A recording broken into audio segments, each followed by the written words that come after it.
68,000। सुनकर लगता है ना कि ये कोई रैंडम सा नंबर होगा, लेकिन ऐसा नहीं है। ये उन छात्रों की वास्तविक संख्या है जो इस साल अचानक सीबीएसई 12वीं की बोर्ड परीक्षाओं में फेल हो गए। ऐतिहासिक लोग से देखें तो सीबीएसई को देश का सबसे भरोसेमंद और पारदर्शी एजुकेशनल बोर्ड माना जाता है। ऐसे में एक ही झटके में इतने सारे छात्रों का फेल होना कोई मामूली बात बिल्कुल नहीं है। इस एक आंकड़े ने पूरे देश के छात्रों और अभिभावकों को हैरत में डाल दिया है। आज के इस एक्सप्लेनर में आइए बात करते हैं इसी मुद्दे पर। आज हम 2026 में सीबीएसई कक्षा 12वीं के पासिंग रेट्स में आई इस अभूतपूर्व गिरावट और इसके पीछे छिपी पूरी कंट्रोवर्सी की निष्पक्ष जांच करेंगे। हम सीधे सोर्स मटेरियल, डेटा और आधिकारिक बयानों के जरिए ये समझने की कोशिश करेंगे कि क्या ये वाकई छात्रों की गलती है या फिर किसी बड़े सिस्टम फेलियर का नतीजा। चलिए बिना देर किए सीधे तथ्यों पर चलते हैं। तो आज हम क्या क्या कवर करने वाले हैं, जल्दी से इस रोड मैप को देख लेते हैं। सबसे पहले सांख्यिकीय असामान्यता यानी डेटा में आई गिरावट को समझेंगे। फिर ओएसएम तकनीकी खामियां, री-इवैल्यूएशन पोर्टल में हुए हंगामे, आधिकारिक प्रतिक्रियाओं, जोसा काउंसलिंग की महत्वपूर्ण डेडलाइंस और अंत में इसके प्रस्तावित समाधानों पर चर्चा करेंगे। तो चलिए शुरुआत करते हैं हमारे पहले पॉइंट से, द स्टैटिस्टिकल अनोमली, यानी ये जो सांख्यिकी असामान्यता हमें देखने को मिली है। इस साल पासिंग परसेंटेज में एक ऐतिहासिक गिरावट दर्ज की गई है। अगर हम महामारी के अपवाद वाले सालों को किनारे कर दें तो डेटा कुछ ऐसा दिखता है। 2022 में पास परसेंटेज एक शानदार 92% था। 2023 में ये थोड़ा नॉर्मलाइज होकर 87.98% पर आया, लेकिन 2026 में ये सीधे 50% पर आ गिरा। सामान्य वर्षों की तुलना में ये एक ऑल टाइम लो है। आमतौर पर सरकार और बोर्ड का लक्ष्य साक्षरता दर बढ़ाना होता है, इसलिए ग्राफ का ऐसा सीधा नीचे आना बेहद चौंकाने वाला है। अब 4% की गिरावट सुनने में शायद बहुत छोटी लगे, है ना? लेकिन असल जिंदगी में इस 4% का मतलब बहुत बड़ा है। कुल मिलाकर 17,68,000 छात्रों ने परीक्षा दी थी। इसमें से महज 4% की गिरावट का सीधा सा गणित है 68,000 अप्रत्याशित फेलियर्स, यानी 68,000 ऐसे बच्चे जिनका भविष्य अचानक एक ही झटके में अंधकार में चला गया। ये कोई छोटी मोटी त्रुटि नहीं है। अगर सही मायने में देखा जाए तो ये एक बहुत बड़ा मानवीय संकट है। और जो बात इस स्थिति को और भी ज्यादा गंभीर बनाती है वो ये है कि ये मुद्दा सिर्फ बॉर्डरलाइन या कमजोर छात्रों का नहीं है। देश के सबसे होनहार छात्रों को भी इसका भारी नुकसान उठाना पड़ा है।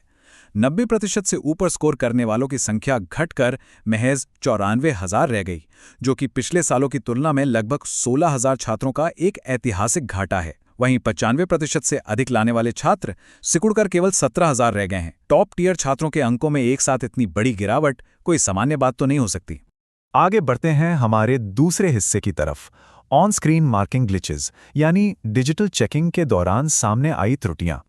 दरअसल हुआ क्या कि इस साल 9 फरवरी को सीबीएसई ने एक नई व्यवस्था लागू की, जिसे ऑन स्क्रीन मार्किंग या ओएसएम का नाम दिया गया। इसका उद्देश्य बहुत ही नेक था। इसके तहत बच्चों की आंसर शीट्स को स्कैन करके एक सुरक्षित पोर्टल पर अपलोड किया जाना था, ताकि टीचर्स उन्हें कंप्यूटर स्क्रीन पर डिजिटली चेक कर सकें। लक्ष्य ये था कि पेपर चेक करने की प्रक्रिया तेज हो, कॉपी खोने का झंझट खत्म हो और पूरी प्रक्रिया ज्यादा पारदर्शी बने। सिस्टम तो बन गया, लेकिन जमीनी हकीकत कुछ और ही कहानी बयां कर रही थी। जरा इस अजीब विरोधाभास पर गौर करें। कुछ छात्र जिन्होंने जेईई मेन क्लियर किया, उन्होंने दावा किया कि वे सीबीएसई 12वीं की बोर्ड परीक्षा में फेल हो गए।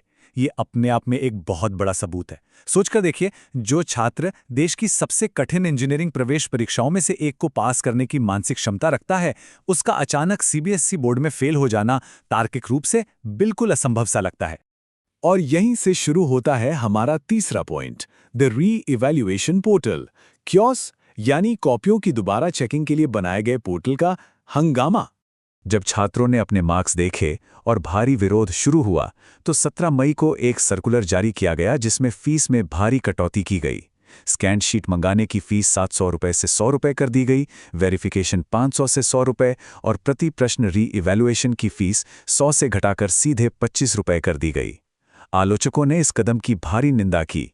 उनका तर्क था कि छात्रों के भविष्य के साथ खिलवाड़ हुआ है और अधिकारी इस सिस्टम की मूल समस्या को सुलझाने के बजाय किसी किराने की दुकान की तरह मोलभाव करने में लगे हैं। पोर्टल का घटनाक्रम साफ दिखाता है कि नेशनल इन्फॉर्मेटिक्स सेंटर यानी एनआईसी द्वारा मैनेज किए जा रहा ये पोर्टल इस अचानक आए दबाव को झेलने में पूरी तरह से विफल रहा। टाइमलाइन देखिए, 17 मई को सर्कुलर आया, 19 मई को डेडलाइन बढ़ाई गई, 20 मई को सर्वर ही क्रैश हो गए। 22 मई तक साइट पर इतना ज्यादा ट्रैफिक आया कि पोर्टल ठप पड़ गया और मजबूरन 24 मई की नई डेडलाइन देनी पड़ी। ये निरंतर क्रैश इस बात का चीख चीख कर सबूत दे रहे थे कि हजारों की तादाद में छात्र अपने अंकों से असंतुष्ट थे। और टेक्निकल ग्लिच का लेवल देखिए, जो बेहद चौंकाने वाला था। कई छात्रों ने शिकायत की कि पोर्टल पर 300 रुपए का पेमेंट 4 बार फेल हो गया। लेकिन जब गलती से सिर्फ 3 रुपए का पेमेंट किया गया तो पोर्टल ने उसे एक्सेप्ट कर लिया। और बात यहीं खत्म नहीं होती। जब छात्रों को उनकी स्कैन्ड पीडीएफ आंसर शीट्स मिली तो वे पूरी तरह से धुंधली यानी ब्लर्ड थीं। छात्रों के लिए खुद अपनी ही हैंडराइटिंग पढ़ पाना लगभग नामुमकिन हो रहा था। चलिए अब आते हैं चौथे हिस्से पर, ऑफिशियल रिस्पॉन्सेज एंड एडमिशंस। इस पूरे बवाल पर आधिकारिक बयान क्या रहे? यहाँ तो बिल्कुल अलग बातें सामने आई जो एक बड़ा विरोधाभास पैदा करती हैं। एक तरफ सीबीएसई ने अपने पब्लिक एफएक्यू में ब्लर्ड इमेजेस के दावों को पूरी तरह नकार दिया और कहा कि स्कैनिंग में 3 स्तरों का कड़ा क्वालिटी चेक हुआ था। वहीं दूसरी तरफ शिक्षा मंत्रालय ने आधिकारिक तौर पर स्वीकार किया कि 13,000 आंसर शीट्स की स्कैनिंग में वाकई दिक्कतें आईं। इसका कारण उन्होंने क्या बताया कि छात्रों ने हल्की स्याही या लाइट इंक का इस्तेमाल किया था। लेकिन दिलचस्प बात यह है कि ये समस्या केवल रिजल्ट आने के बाद सामने नहीं आई। रिजल्ट घोषित होने से हफ्तों पहले 8 मई को इंडियन एक्सप्रेस में टीचर्स का एक बयान छपा था। आंसर स्क्रिप्ट्स इतनी धुंधली हैं कि हम दिन भर में 20 से ज्यादा कॉपियां चेक नहीं कर पा रहे हैं। ये एक बहुत ही महत्वपूर्ण सबूत है जो साबित करता है कि मूल्यांकनकर्ताओं ने पहले ही इस तकनीकी खामी की तरफ झंडी दिखा दी थी। अब सवाल ये है कि इन सब का असर क्या होगा। यही हमारा 5वां पॉइंट है, द जोसा काउंसलिंग डेडलाइन, छात्रों के करियर पर मंडराता हुआ खतरा। इंजीनियरिंग में एडमिशन के लिए जोसा काउंसलिंग की ये टाइमलाइन देखिए। 14 जून को पहले राउंड की शुरुआत है, 22 जून को डॉक्यूमेंट वेरिफिकेशन होना है और 24 जून को फीस पेमेंट की आखिरी तारीख है। यहाँ सबसे बड़ा पेंच ये है कि इस काउंसलिंग में हिस्सा लेने के लिए बोर्ड परीक्षाओं में न्यूनतम 75% अंकों का क्राइटेरिया पार करना अनिवार्य होता है। यानी जिन बच्चों के अंक गलती से कम हुए हैं वे तो इस काउंसलिंग से सीधे बाहर ही हो जाएंगे।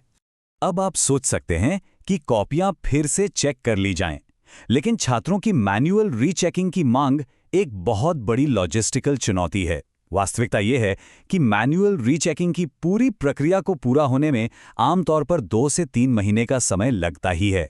इसका सीधा मतलब यह है कि 14 जून की जोसा काउंसलिंग शुरू होने से पहले किसी भी हाल में इन बच्चों के सही अंक सामने नहीं आ पाएंगे। समय रेत की तरह मुट्ठी से फिसल रहा है। तो फिर रास्ता क्या है? बात करते हैं हमारे आखिरी पॉइंट पर, प्रपोज्ड सॉल्यूशंस और ऑल्टरनेटिव्स की। शिक्षाविदों और एक्सपर्ट्स ने कुछ बेहद जरूरी समाधान प्रस्तावित किए हैं। पहला, मैनुअल रीचेकिंग की प्रक्रिया में तुरंत तेजी लाई जाए। दूसरा, जोसा काउंसलिंग को कम से कम 2 महीने के लिए टाल दिया जाए ताकि रीचेकिंग का रिजल्ट आ सके। तीसरा, प्रभावित छात्रों को ग्रेस मार्क्स दिए जाएं ताकि किसी निर्दोष छात्र का नुकसान न हो। और चौथा, कम से कम इस 1 साल के लिए इंजीनियरिंग एडमिशन से ये 75% अंकों का क्राइटेरिया पूरी तरह हटा दिया जाए। इन सब के बीच अगर कोई भी समाधान समय पर लागू नहीं हो पाता और छात्रों को मजबूरन 1 साल का ड्रॉप लेना पड़ता है तो एक व्यवहारिक बैकअप प्लान भी है, NIOS यानी national institute of open schooling. इसके स्टेप्स काफ़ी आसान हैं। पहले एप्लीकेशन फॉर्म भरें, प्रति विषय 200 से 300 रुपए की नाम मात्र फीस जमा करें और फिर इनके फ्लेक्सिबल एग्जाम्स देकर अपने स्कोर सुधार लें। हालांकि इसके लिए छात्रों को अपने जीवन का एक बहुमूल्य साल तो गंवाना ही पड़ेगा। तो इस पूरे एक्सप्लेनर के बाद हम एक ऐसे सवाल पर आ खड़े होते हैं जो किसी भी जवाब से कहीं ज्यादा चुभता है। ये सिस्टम उन 68,000 छात्रों की भरपाई कैसे करेगा जिनका एकेडमिक भविष्य इस समय अधर में लटका हुआ है? तकनीकी खामियों की कीमत छात्रों के करियर से चुकाई जाना किसी भी दृष्टि से न्यायसंगत नहीं कहा जा सकता। यह सिर्फ एक परीक्षा का परिणाम नहीं है, बल्कि देश के भविष्य की जिम्मेदारी का सवाल है। इसी विचार के साथ हम आज का ये विश्लेषण यहीं समाप्त करते हैं।